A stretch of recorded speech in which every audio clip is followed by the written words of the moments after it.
This Wednesday saw hundreds of residents being evicted from an alleged hijacked building in Braamfontein. In its defense, the City of Johannesburg said the eviction at the Moth building took place to avoid an Usindiso building fire reoccurrence. We're now joined by Mlungisi Mabaso, who is the MMC for Human Settlements in the City of Johannesburg. Baba Mabaso, thank you so much for your time and for joining us this evening. Now, this week saw the eviction of all those people from that building in Johannesburg. What were the circumstances that led to that eviction? Thank you very much, Sister Tleko. Greetings to yourself and the viewers at home.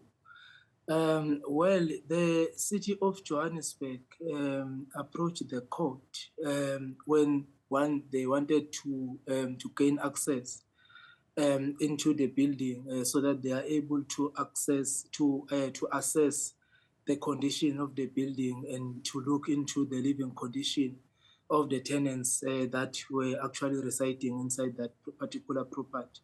And upon the assessment, then it was discovered that the building is beyond repair and it needed an immediate attention. Then the city went back to court to argue its case around the condition of the building. Then the court granted the City of Johannesburg an evacuation order so that we take people out of the building for us to attend to all the issues that the engineering aspect has actually raised in the report. And one of that was that the building must be condemned, the building is beyond repair, and the building must be redeveloped for us if we want to still allow people to reside inside the building. So now one of the residents who resided in that building spoke about how in 2009 they were moved from where they were living to that building just before the 2010 World Cup. They were told that this would be temporary shelter and they'd only be staying there for 12 months. Were you aware of the situation, and was the building deemed a hijacked building back then, or is this only now recently given the state of the building? Well, when they were allocated some years ago, it was a temporary accommodation. So the city has a policy on the provision of temporary accommodation, and it does not exceed 12 months. And that's why they are saying when they were allocated, there was a commitment that after 12 months, they would be provided with the permanent places of residence, of which it did not happen at the time. And it's only now when we identified all these challenges, because we are attending to all our temporary emergency accommodation that was provided to our residents some years ago, to look into the conditions of the building and also to try and find a permanent residential for them, as is prescribed in the T policy that was passed by council. So upon this assessment, that's why then it was discovered that the building is actually beyond repair, and the people that were residing inside the building had to be evacuated. And the residents also speak about only knowing on Wednesday morning that they were being moved at that very same time. What's your process in terms of the engagement with residents prior to evicting and moving them? Well, that statement is actually not true because when I came in August as the MMC, the process there started around September to October. The social facilitator was appointed. They started engaging with the residents. So they were pretty much aware that they needed to be evacuated.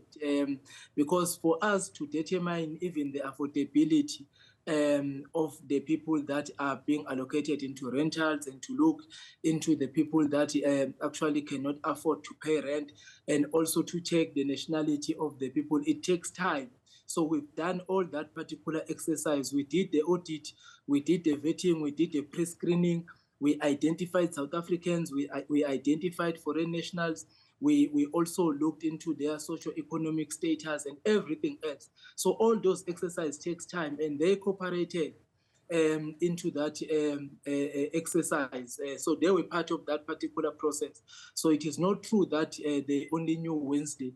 And over and above that, I mean, the evacuation was to be conducted around October to November, but upon our engagement with them through our social facilitator, we then decided that we are not going to interrupt children because schools were not yet closed, and we had to wait until children finish writing exams and the school closes, so that we could execute our eviction, our evacuation order. So they were very much aware.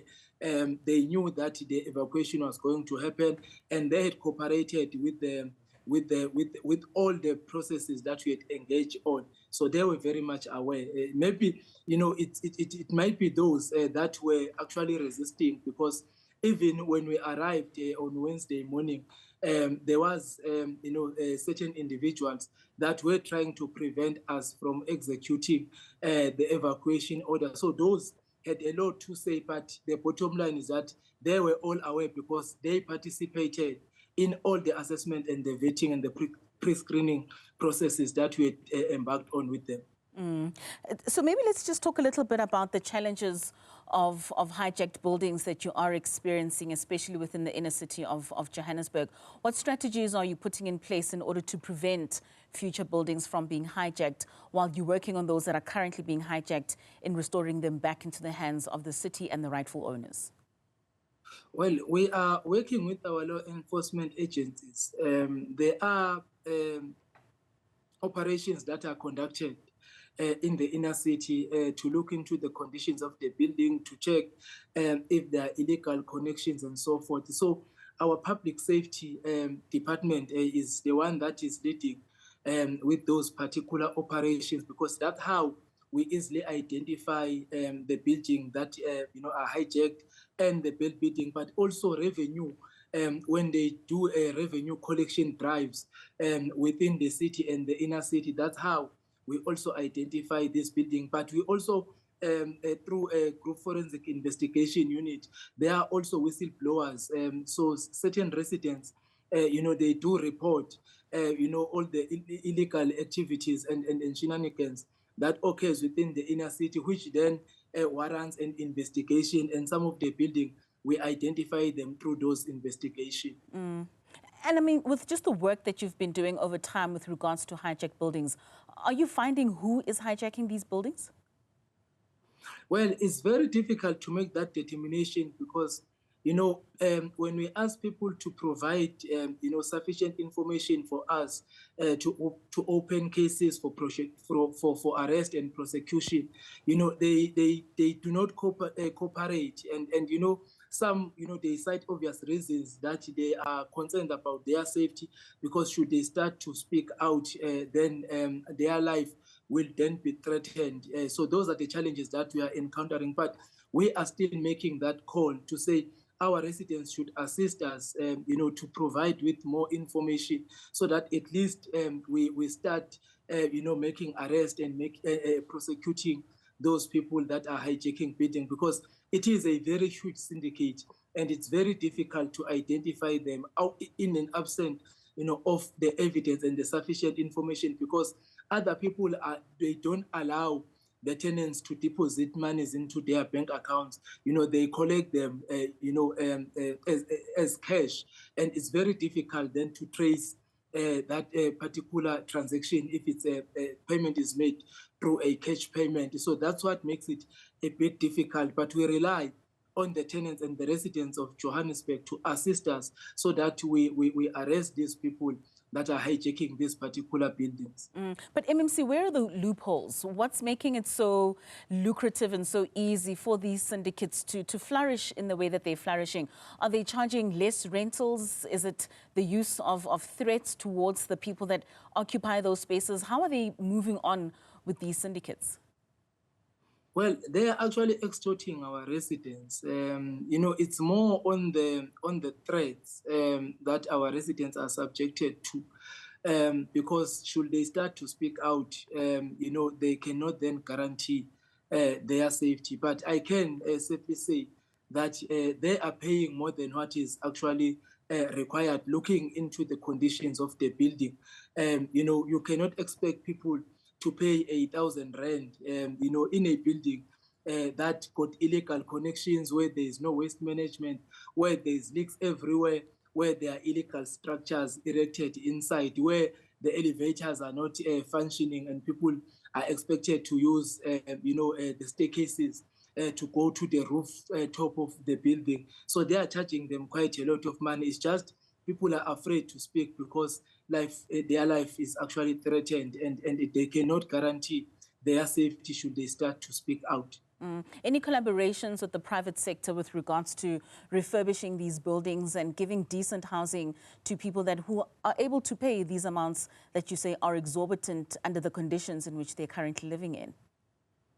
Well, the city does have a program of releasing buildings to private landlords for private developments. So there is that program. That program is ongoing. And I remember there were a few buildings that were released on tender, and that tender was closed. Johannesburg Property Company is running with that particular program. So we are releasing properties to private developers so that they assist us in this program of revitalizing the inner city. The George Co is one of our entities in the city. It is also acquiring more properties. We are repurposing those properties, redeveloping them into social housing. The Department of Human Settlements as well is also converting some of the properties into low-cost rental units. So we are acquiring these properties. It's just that because we are not moving with the precinct development, that's why our work is not actually visible on the ground, because this popcorn development that we are currently doing in this inner city is not actually visible for everyone to see. But there is quite a lot of work that we are doing as the municipality in terms of rejuvenating the inner city. Yes, of course, it will require a lot of resources that we currently do not have at our disposal. And the provincial government has actually committed that they are going to work with us as the municipality, in this rejuvenation of the inner city. And we are also banking on that they will also bring in more resources so that we are able as well to claim or acquire more properties, so that we repurpose and develop all these properties. Because having to do so, it is also going to assist us to deal with these criminal elements that are occurring in the inner city. Because by us having to convert or turn the inner city into a construction site, then some of the elements will then be addressed, like a crime that is taking place within the inner city. So that is how we are actually planning to deal with all these criminal activities within the inner city. And it will also assist us to deal with undocumented foreign nationals, that have taken, over some of the precincts within the inner city. Because if we introduce more developments, then that will also push all those undocumented foreign nationals within the inner city. Lastly, MMC, what's your ultimate vision for housing in Johannesburg?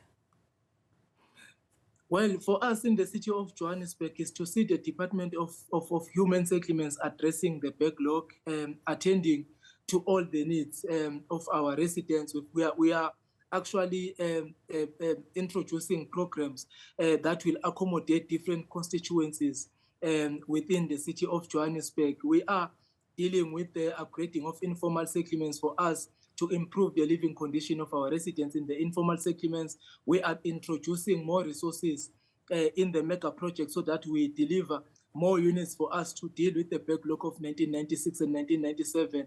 We are finalizing a program that will see us dealing with the redevelopment of hostels that are within the inner city.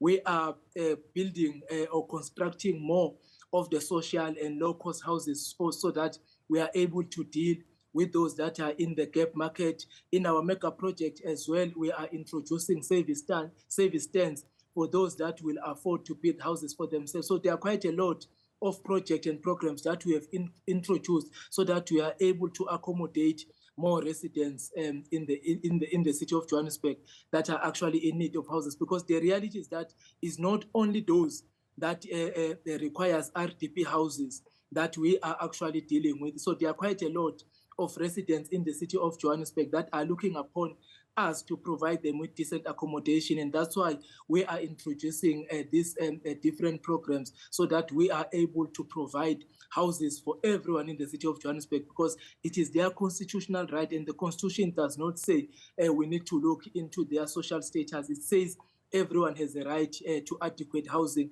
and the Department of Human Settlements is then charged with that responsibility of providing those adequate houses. And that's why even those that earn up to 22,000, they also find themselves within the programs of human settlements through the First Home Finance Program, where we provide bonded houses and we subsidize them, so that those even that ends up to 22,000 can also benefit out of government programs. So all those programs we have introduced, they are within our business plans. They are being implemented in our mega projects, in our informal settlements, in our hostels, so that we improve the living conditions of our residents in the city of Johannesburg. All right, MMC, thank you so much for your time and for joining us this evening. We certainly do appreciate it. That's MMC for Human Settlements in the city of Johannesburg.